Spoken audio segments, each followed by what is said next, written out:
Boa noite, Evelyn. Boa noite. Boa noite a todos, tudo bem? Tudo na paz? Vamos gravar hoje mais um vídeo, né? Falar do quinto livro do Pentateuco, Deuteronômio. Nós já passamos por Gênesis, Êxodo, Levítico, Números e agora vamos falar de Deuteronômio. Fizemos um panorama do Velho Testamento, do Novo, demos uma passada em todos os capítulos dos outros 4 livros, agora nós vamos passar pelos capítulos de Deuteronômio. Espero que você tenha nos acompanhado até aqui, né? Se você não conseguiu ainda ver os outros vídeos, então eu sugiro que você veja, né, o panorama, veja cada capítulo, porque é uma síntese, é uma coisa bem rápida, mas que é de bom entendimento. E tenho certeza que vocês vão gostar, não vão se decepcionar conosco, tá bom? Então fique conosco até o final, né, nos ajuda aí, tá bom? E eu tenho certeza que vai ser para o nosso bem, para o nosso crescimento espiritual, tá bom? Antes da gente começar, a gente vai fazer uma oração. Eu tenho certeza que isso faz bem para a nossa alma, para o nosso corpo também, né? Para a nossa mente, enfim. Ora então, Evelyn, por favor. À vontade. Então, oremos, irmãos. Senhor Deus, Pai da eternidade, mais uma vez estamos aqui felizes, contentes, porque nós vamos tratar da Tua Palavra, daquilo que acreditamos que é a Tua Palavra. Então nós te pedimos nesse momento, ó Deus, dai-nos a guia, a luz e a direção do Teu Espírito Santo. Como o Seu Filho Jesus disse, que enviaria o Seu Espírito Santo para nos guiar em toda a verdade. E Ele mesmo falou, eu sou o caminho, a verdade e a vida. Ninguém vai ao Pai senão por mim. Então nós te pedimos nesse momento, ó Deus, que nos ajuda, nos ouve, nos esclareça, abre o nosso entendimento, abre o nosso coração, abre a nossa mente, para que possamos entender. Nós te pedimos nesse momento a favor de todo homem na terra, ó Deus. Vai nos lares, abençoa, leva paz, leva cura, leva prosperidade, leva o pão na mesa de quem não tem. Vai nos hospitais, liberta, ó Deus, dá entendimento para os médicos, dá também força para os enfermeiros.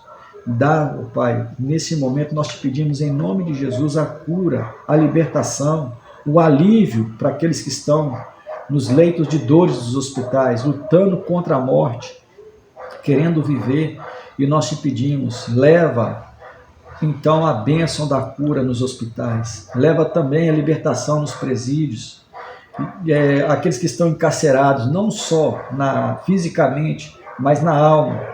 Nós te pedimos, leva a libertação para os cativos.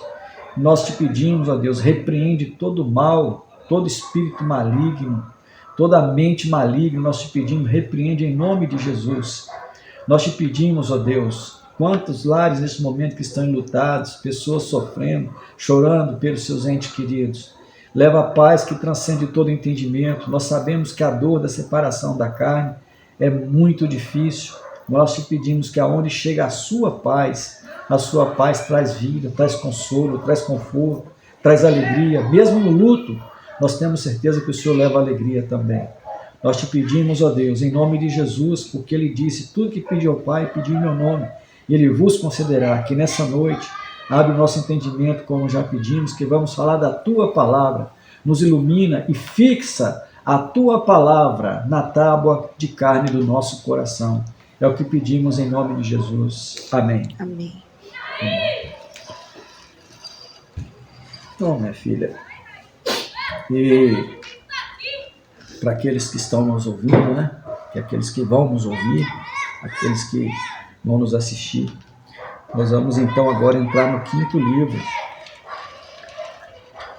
do chamado Pentateuco da Bíblia cristã, né? Da Bíblia evangélica.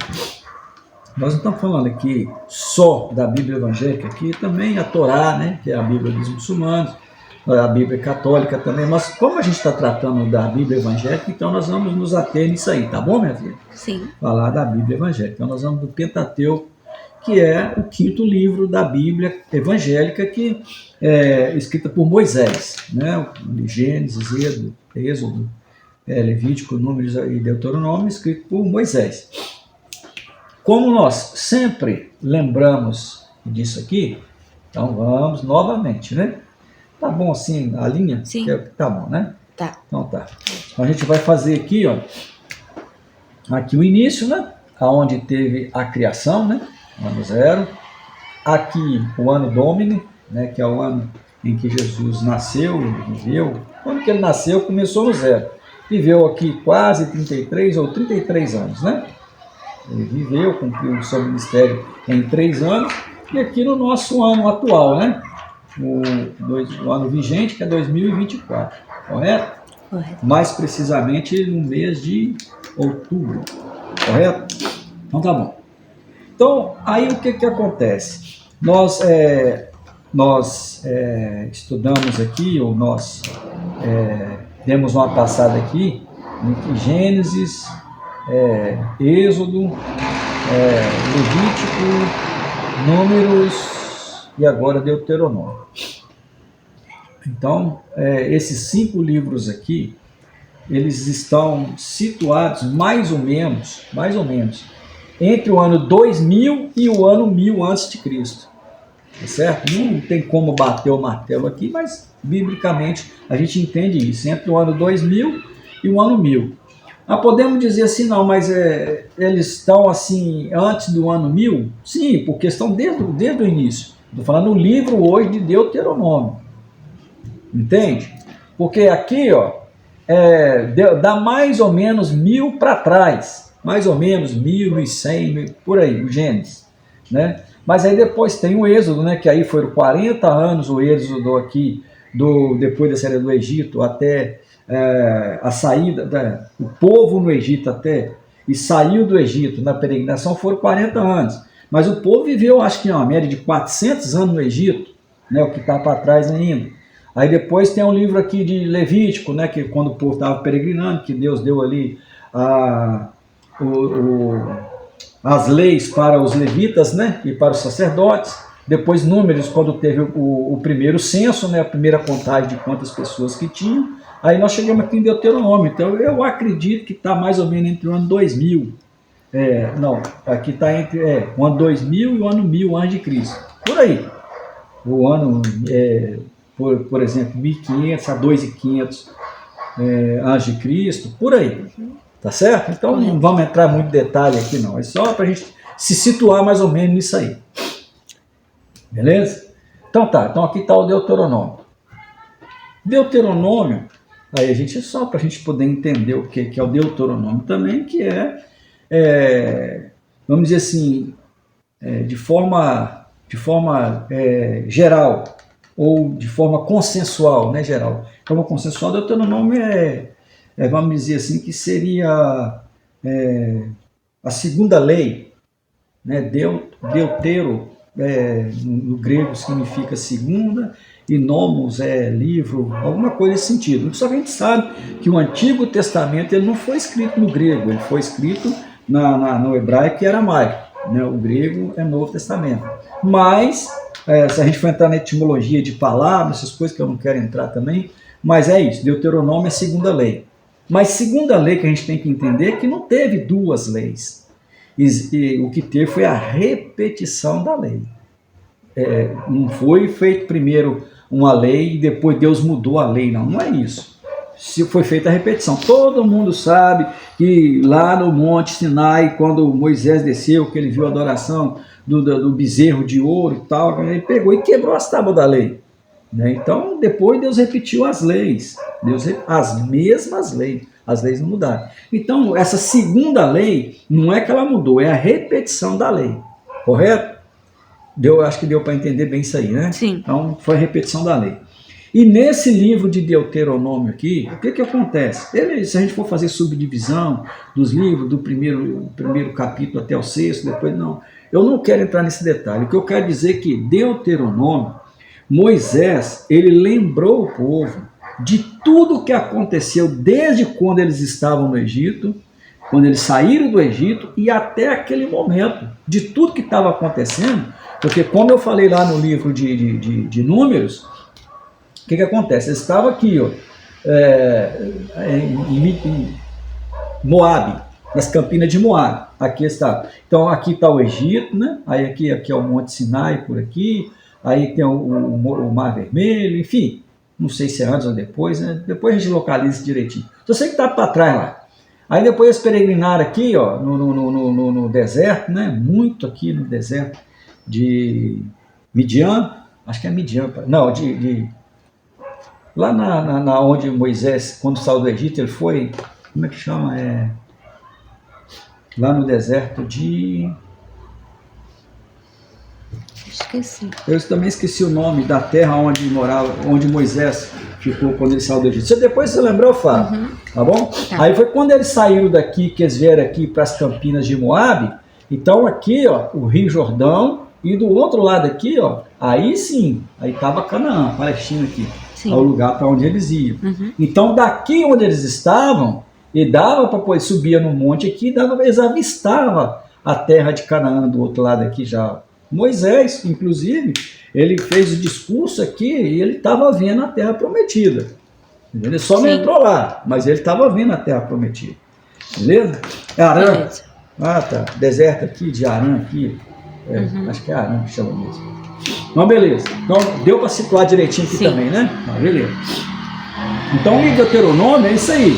Ele narra para o povo todas as leis, todas, porque as leis não eram 10 mandamentos. 10 mandamentos era a síntese de todas as leis. As leis eram mais de 300 leis, inclusive incluindo as leis dos sacerdotes, os levitas, enfim. Então a lei era lei, incluía tudo, né? Tanto as leis quanto as punições, né, das leis depois de ser julgado e culpado. Então beleza, aí tudo isso aqui, ó, que já estava acontecendo, ele lembrou de tudo que aconteceu, desde aqui, ó, que o povo estava aqui escravo no Egito, como que Deus fez e tal, as pragas, não sei o que o povo saiu, dos milagres que Deus fez, das tábuas, né, as adorações erradas que o povo fez aqui, e bezerro e tal, do Mar Vermelho. Ele lembrou o povo de quando Deus abriu o Mar Vermelho, né, lá da terra de Mara, né, da água de Mara que era amarga, né, da cobra no deserto, da serpente no deserto, de tudo que Deus fez. Ele lembrou o povo, leu aqui todas as leis e tudo, e também ele nomeou o seu sucessor, que foi Josué. E aqui também narra a morte de Moisés, né, que Moisés morreu antes de entrar na Terra Prometida. Né, então aqui o livro de Deuteronômio trata desses assuntos, beleza? Beleza. Dito isso, então vamos começar no capítulo 1, né? O que diz aí o capítulo 1 de Deuteronômio, por gentileza? A ordem para partir de Horebe. É isso, então eu estava no Monte Horebe. Sim. Né, o Monte Horebe, né, e daí, igual eu falei, eles estavam aqui, ó, nas planícies aqui de Moabe. Sim. Tá, então vamos lá. Aí no capítulo 1 fala sobre a nomeação dos líderes. Sim. Quer que fale cada coisa? Não, eu só quero que fale no capítulo 2 agora. Nomeação dos líderes. Os anos no deserto. Capítulo 2. Capítulo 2 é o quê? Os anos no deserto. Isso é discurso dele, né? De trazendo a memória do povo, né? De quantos anos eles peregrinaram, que Deus foi com eles, né? No Maná, né? E foi muito milagre. A nuvem, a coluna de fogo, né? E como que Deus guiou eles pelo deserto, guardou eles, enfim. E também lembrou de tudo que aconteceu, que morreu gente demais. Sim. Entendeu? E ele estava dizendo para o povo que até ali Deus tinha guardado, abençoado, ajudado e tudo, mas que eles tinham que guardar a lei. Porque se não guardassem a lei, depois de entrar na Terra Prometida, tudo que aconteceu de ruim também poderia acontecer. Inclusive, um dos livros aqui que trata muito desse assunto, se não me falha a memória, é 28 de Deuteronômio. Nós vamos chegar lá. As bênçãos serão lançadas um monte de irizinho. Se não me falha a memória, é 28. Depois chegar lá eu te falo. Beleza? Beleza. Então, o capítulo 2 foi o que mesmo? Desculpa. Os anos no deserto. Sim, o capítulo 3. 3 fala a vitória sobre Og, rei de Bazã. Tá, então, isso aí foi uma coisa que Se a gente for entrar em detalhe nisso aí, é complicado. Então, por isso que eu falo, como você pediu para a gente não entrar em debate, é só uma colocação para a gente situar, entender o que é o livro, não é daquilo que é pregado na igreja. Então, eu não vou entrar nesse assunto, não, mas é muito interessante isso aí. Vamos lá, capítulo 4 é exortação à obediência. Isso, a exortação à obediência, porque tudo que Deus pediu ao povo desde o início, o que era? Obediência. Sim. Da mesma forma que ele exigiu a obediência de Adão e Eva no Jardim do Éden. Como de tudo, mesmo do fruto da árvore do bem e do mal. Pronto, acabou. Né? Então, sim. Obediência. Capítulo 5, os 10 mandamentos. Isso, os 10 mandamentos, a repetição, né, das tábuas da lei, tudo que era guardada lá dentro da arca e tal. Isso aí. Capítulo 6, o grande mandamento, amar a Deus. Isso, amar a Deus sobre todas as coisas e o próximo como a ti mesmo. O próprio Jesus falou isso, né? É incrível. Só que, para a gente entender isso, com essa mente humana, como a gente vai entender amar a Deus sobre todas as coisas e o próximo como a ti mesmo? A gente não sabe nem o que é isso, para te falar a verdade. Amar a Deus sobre todas as coisas. Eu não sei quem faz isso. Eu sei que eu não faço. Eu sou um ser humano, um pecador, não sei fazer isso. 7. As nações idólatras serão expulsas. Isso, porque lá, o que mais acontecia lá, né? Quando eles foram para a terra de Canaã, o propósito original de Deus era esse. Era uma terra onde houvesse a adoração a um Deus, o Eterno, Yahvé, dos judeus, né? Sim. Então, só ele seria adorado. Então, as nações que eram idólatras, que eram politeístas, que adoravam mais de um Deus, então seria expulso de lá. Esse era o propósito original. Sim. Capítulo 8 fala sobre a disciplina do Senhor no caminho para a boa terra. Isso. Tudo que aconteceu no caminho não foi castigo, foi disciplina. A diferença entre castigo e disciplina, né? Tudo que Deus fazia para o povo era disciplinar o povo, porque ele estava levando para um lugar que ele havia escolhido para poder ter um povo para adorá-lo, né? Em espírito e em verdade, porque ele não era um Deus material, um Deus feito de matéria. Não era um Deus que era para ser adorado espiritualmente. Cada um pensa em Deus como se ele... vamos dizer cada um, senão eu vou generalizar, isso não pode. Eu penso que isso é errado. Mas assim, o que a gente pensa de um Deus? Um Deus era um homem como a gente, que né, nós somos imagem e semelhança dele. Tá, beleza. Mas que homem é esse? Será que eu consigo, na minha fraca mente humana, eu consigo imaginar o que é isso? Eu acho que não. No meu entendimento, você está entendendo? Eu acho que não. Show. 9. O mérito não foi de Israel. Nunca foi. Israel teve obra, né? Alguma coisa que eles fizeram que foi digno de que eles passassem por tudo isso e herdassem. Não, isso não foi mérito de ninguém, não. Isso foi beneplácito de Deus mesmo e pronto, ponto. No meu entendimento. Sim. 10. Tábuas iguais às primeiras. Isso aí, repetição da lei. É o que eu falei, né? Não são duas leis. É a segunda lei que é a repetição da primeira. No capítulo 11 fala a exortação ao amor e à obediência. Também, o amor ao próximo é obediência, amor a Deus é obediência, amor, tudo. Como o apóstolo Paulo falou, né, que o apóstolo Paulo teve uma sacada muito bonita, quando ele fala que o amor tudo padece, o amor tudo sofre. Né? Você está doido, se você vai lá, quando ele escreveu a respeito do amor, né, o que é o amor, dá para a gente pelo menos ter uma noção, compreender jamais o que é um Deus se esvaziar de si mesmo, se fazer homem, se colocar no nosso lugar e como um cordeiro imaculado ele sofrer sem culpa e sem gemer, e para o matador sabendo que ele era Deus. E na hora ainda falar, perdoa, porque não sabe.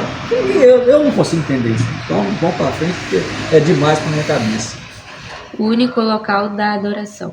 O único lugar da adoração. Isso aí, o único lugar da adoração que Deus queria era um lugar mesmo para poder adorar a Deus, e o único lugar era ali. Primeiro o tabernáculo, depois o templo. Capítulo 13, a adoração a outros deuses. Então, isso aí seria a idolatria, né? Sim. Então, isso era um problema muito sério. Sempre foi para Deus, isso aí é um problema muito sério. 14 fala os animais puros e impuros. Isso, os animais que poderiam comer, né? Isso tudo estava na lei, né? Os animais com unha rachada ou não e tal. Então, esse problema de animal puro e impuro é muito sério também. Mas vamos para frente. Capítulo... Quem trata muito desse assunto, com muita minúcia,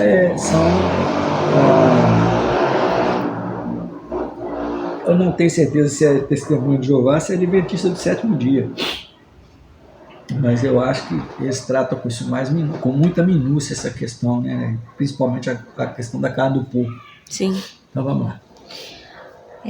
Capítulo 15, o ano do cancelamento das dívidas. Isso, e o ano do cancelamento das dívidas, isso aí não é que, por exemplo, você estava devendo alguma coisa para alguém, você ia deixar de pagar, não é isso. Cancelamento das dívidas aí incluía muita coisa, inclusive aquilo que estava sendo imputado para o povo, né, os pecados que estavam sendo imputados, Deus perdoava. Isso tudo era feito através de oferta. E entre outras coisas que a gente não vai entrar nesse debate, não, mas vamos para frente. Capítulo 16, a Páscoa. Sim, a e fala Páscoa, sobre as outras festas. Libertação, outras festas, né? Uhum.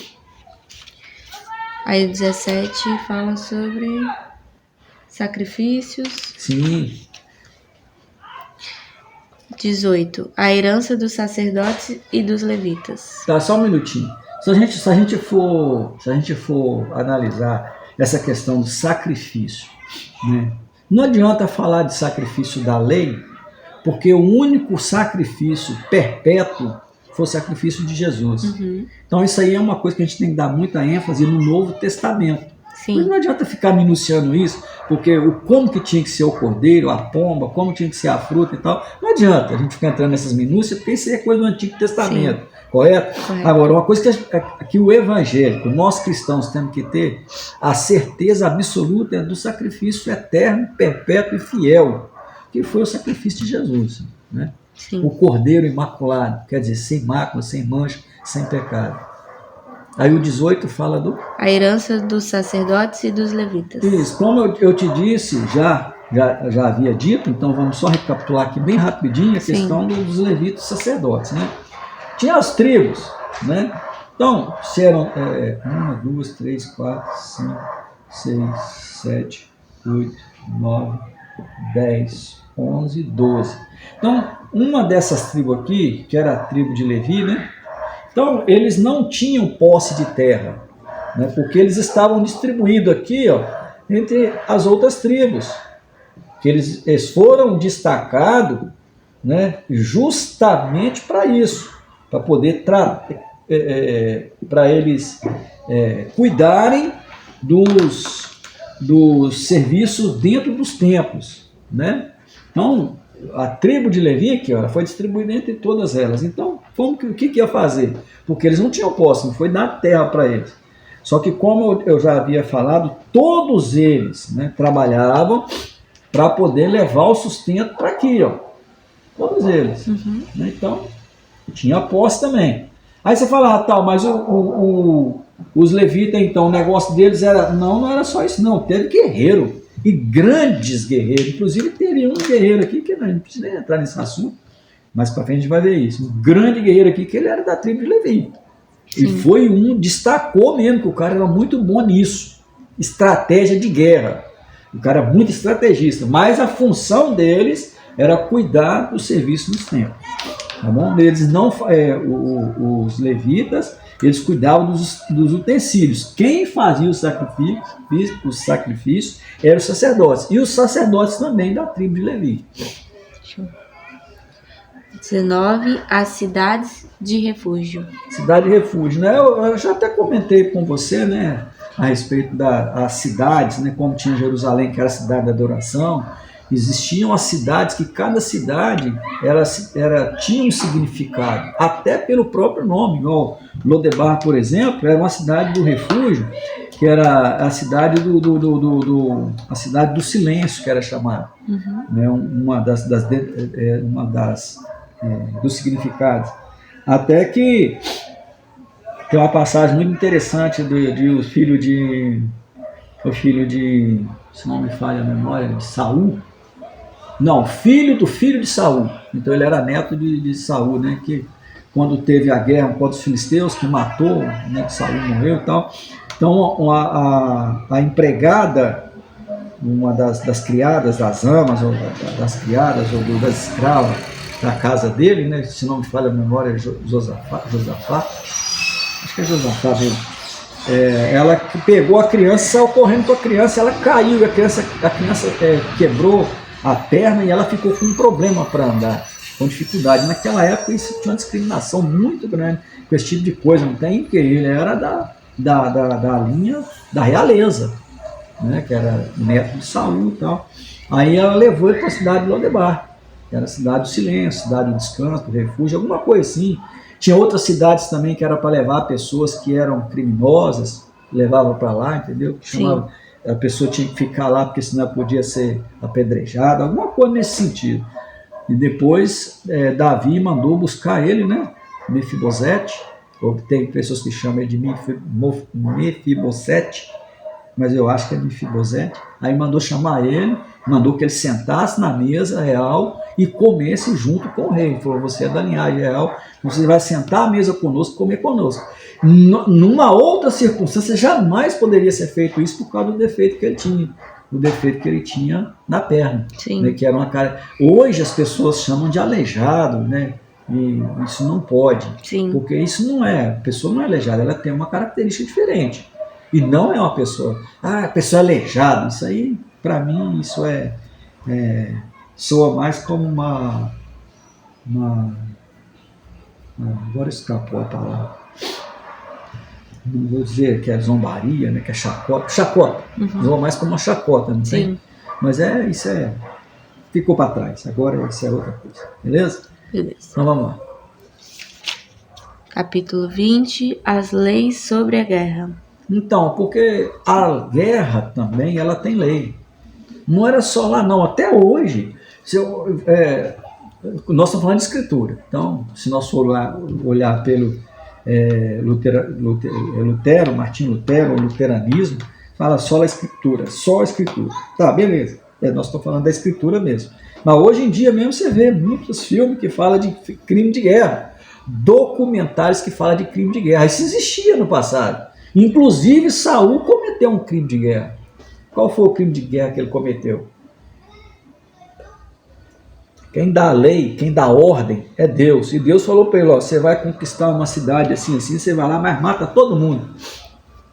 Mata todo mundo. Saul pegou e foi lá e ganhou a guerra e tal, mas saqueou a cidade em vez dele largar tudo para trás e matar todo mundo. Não, ele saqueou a cidade, deixou o pessoal trazer os bens, né, a riqueza da cidade para Jerusalém, e ainda trouxe o rei de lá ainda. Quem teve que matar o rei? Aí se você perguntar, mas quem matou esse rei então? Mas quem teve que matar ele? Porque Deus mandou matar todo mundo. Mas quem matou o rei? Então não vou falar não, porque você vai assustar. É melhor largar para lá. Mas tem os crimes de guerra, e crime de guerra não pode. Sim. Guerra também tem lei. 21. Os casos de homicídio não desvendados. Então, você vê que quando você acha, diz que para poder existir o crime tem que achar o corpo, né? Como é que tem um crime sem corpo? Sim. Nós estamos em 2024, aqui, ó. E se você falar que não existe crime sem corpo, então não existe crime sem solução, existe. Crime sem corpo até hoje, 2024, há pouco tempo os jornais aí tudo estamparam aí nas páginas dos jornais aí, o caso chama Elisa Samúdio. Inclusive está passando, parece que um filme na Netflix, ou uma série Netflix agora, a respeito disso. Né? Para quem conheceu isso, eu convivi, eu conheço bem a fundo isso aí, esse caso aqui que eu estou falando agora, tá entendendo? Eu desde quando começou, acompanhei mesmo. Acompanhei com muito interesse esse caso aí, justamente por causa disso aí. Ó. Crime sem solução. E aí, como é que vai fazer? Então lá também existia lei para isso. Para crime sem solução. Vamos para frente. 22 fala sobre a violação do casamento. Então, violação no casamento é um problema muito sério até hoje, sempre teve e sempre vai ter. Infelizmente, fazer o quê? 23. Os casos de exclusão da Assembleia. É isso aí. A Assembleia é um juntamento de pessoas para poder chegar num consenso, ou então chegar num senso comum a respeito de alguma coisa. Então, a exclusão da Assembleia, então, julgou um caso aqui, teve uma Assembleia, porque teve que ter uma Assembleia. Quando você podia ter uma solução num problema sem uma Assembleia, é uma coisa. Agora, quando precisava da Assembleia, era outra completamente diferente, entendeu? Sim. Aí, então, essa Assembleia para poder resolver um problema, por exemplo, um problema econômico, um problema político, um problema social, um problema de pecado, então, enfim. Sim. 24 fala sobre diversas leis. Sim. Isso é 25 também. sem detalhe. Também, Sim. sem detalhe. 26, os primeiros frutos e os dízimos. Então, os primeiros frutos que fala é a primícia. Então, nós não vamos entrar muito nesse assunto, não, dos dízimos, né, que é consensual que fala a respeito dos 10%, né, daquilo que você colhe primeiro, não daquilo que sobeja, quer dizer, que sobra. Sim. Então, o primeiro fruto, não interessa se vai dar certo ou se não vai, se vai colher ou não depois, né, os animais, por exemplo, o primeiro que nasceu, o primogênito, né, perfeito, levar para Deus, enfim, isso aí. 27, o altar no Monte Ebal.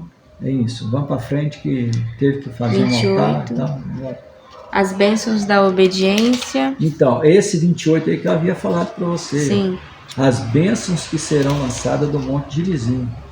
Né? Isso aí, o capítulo vai do primeiro versículo até um certo versículo, falando daquilo que acontecerá de bom, e daí para frente que acontecerá de ruim. Sim. Né? As bênçãos, se você andar dentro da lei, se você procurar andar dentro da margem da lei. Se você andar fora da margem da lei, você é um marginal. Então, você está andando fora das margens da lei, então aí haveria consequências. Sim. E consequências pesadas. 29. 29, a renovação da aliança. Sim, renovação da aliança que Deus estava fazendo, que o povo ia introduzir na terra e tal. Então, foi feita uma renovação da aliança que foi justamente com essas leis.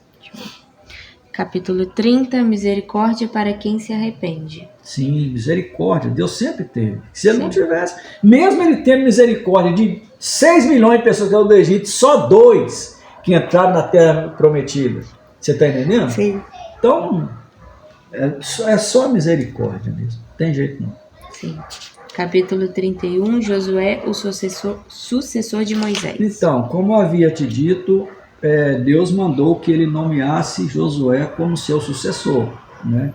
Então, a partir daquele momento ali, Deus já tinha falado com Moisés, ele sabia, ele tinha consciência de tudo, de que ele estava vendo a terra prometida.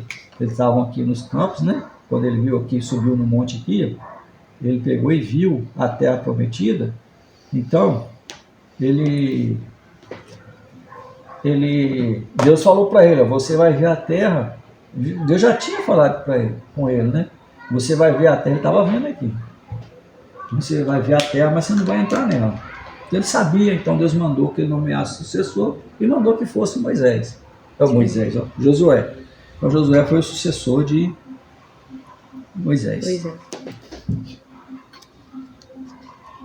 Aí nós já estamos no capítulo 32 já, né? Isso.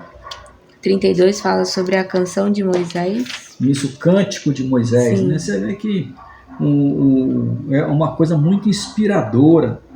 Você vê, o cara lembrou todo mundo, ele viveu pouco em relação aos outros, ele viveu 120 e poucos anos, parece. Né? Mas a certeza que ele tinha, isso é que é importante, a certeza que ele tinha. Porque de tudo que aconteceu com ele, desde quando ele nasceu, que já queria matar ele desde quando ele nasceu, depois ele teve que fugir, aquele negócio todo, aí voltou lá, tirou, resgatou o povo, né? Trouxe esse povo com todos esses problemas que aconteceram, né? E ele rogou a Deus no meio do deserto para que não destruísse o povo, porque Deus ia exterminar todo mundo. Deus ia matar todo mundo. Sim. Aí ele, não, mas não pode, porque se tu fizer isso, que vão falar de ti, né? Tirou o povo, todo mundo pereceu aqui, matou o povo, tudo. Que Deus que é? Né? Então não faz isso e tal. Depois disso tudo, ele tinha certeza que o povo entraria aqui, ó, e ele não. Né? Aqui estava aqui, o Rio Jordão, aí o povo entraria aqui na terra prometida, aqui, onde Deus tinha falado que traria eles aqui, e ele estava vendo tudo isso, mas mesmo assim, o cântico de Moisés, eu não entendo, cara, o coração, a mente de uma pessoa igual a Moisés, né? Só Deus para poder Sim. entender, porque ele estava aqui, o cântico foi a coisa mais linda, né? Então, vale a pena dar uma lida aí depois. Sim. Capítulo 33, a bênção de Moisés. A bênção de Moisés, muito bem. Moisés abençoou o povo, porque Deus abençoou ele também, né? Sem a bênção de Deus, jamais ele abençoaria alguém, o povo. Né? Foi muito bonito isso aí também. Uma representação figurativa que eu achei legal isso aqui, mesmo Jesus, quando estava pregado na cruz, de ter passado toda aquela humilhação, porque quando você fala humilhação, as pessoas pensam, ninguém, gente, a gente entender que todos os deuses que eram esculpidos de bronze, de prata, de metal, de ouro, de não sei o que, de pedra, de diamante, não sei o que, então, todos eram adorados, nenhum era humilhado, a não ser quando Deus queria humilhar. Sim. É diferente. Né? Quando Deus desafiou todos os deuses do Egito, aí é diferente. Mas você vê, e Deus, o Eterno, ele foi humilhado. A gente não consegue entender o que é isso, ser cuspido no rosto, ser esbofeteado, colocou coroa de espinho, nudez para Deus. Sim. E vestir ele de púrpura. Naquela época, isso foi uma humilhação, o máximo. Pior de tudo, pregado numa cruz ainda, você está entendendo? Morto da forma que ele foi.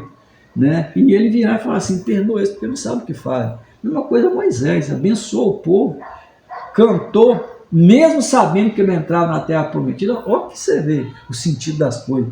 E se ele olhava para o povo, abençoava o povo e cantava. Né? Porque ele tinha certeza. Certeza de quê? Eu não sei. Ele que sabe a certeza que ele tinha de quê e para quê. Ele tinha certeza de que tudo aquilo que aconteceu não foi à toa. Tinha um propósito. E eu tenho certeza que ele tinha muita certeza disso. Sim. Né? E agora o capítulo 34. É o último? Uhum. Acabou muito rápido. A morte de Moisés. Sim, Moisés, todos nós sabemos que Moisés morreu. Moisés foi sepultado.